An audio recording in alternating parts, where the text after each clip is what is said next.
48வது பாடல். அறிவொன்று அறநின்று. முருகன் எங்கே விளங்கித் தோன்றுகிறான்?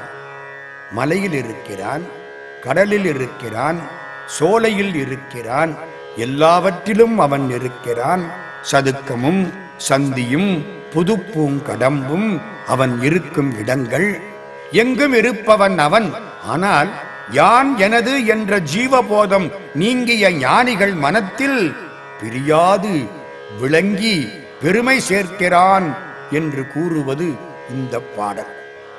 உலக பந்தங்கள் மிகச் செறிவானவை, சொந்தங்கள் மிகச் செறிவானவை.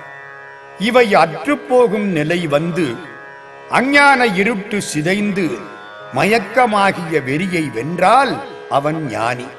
அத்தகைய ஞானிகளோடு பொருந்தி இருப்பவன் வேலவன்.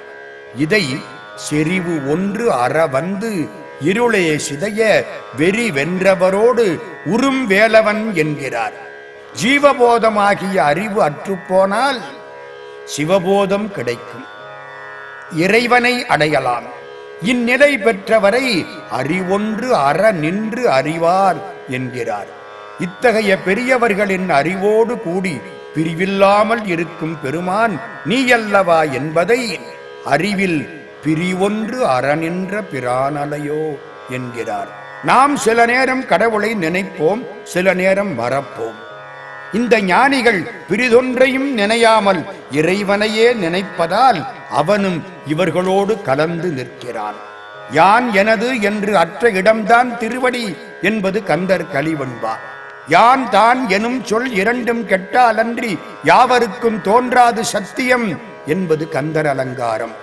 இந்த நான் தான் அற்ற ஞானிகள் நெஞ்சில் ஆண்டவன் பிரியாதிருக்கிறான் என்பது இந்த அனுபூதியின் சிறப்பான கருத்தாகும். அறிவொன்று அறநின்று அறிவார், அறிவில் பிரிவொன்று அறநின்ற பிரானலையோ. செறிவொன்று அறவந்திருளே சிதைய வெறிவன்றவரோடுறும் வேலவனே. செறிவொன்று அறவந்து இருளே சிதைய வெறிவன்றவரோடுறும் வேலவனே.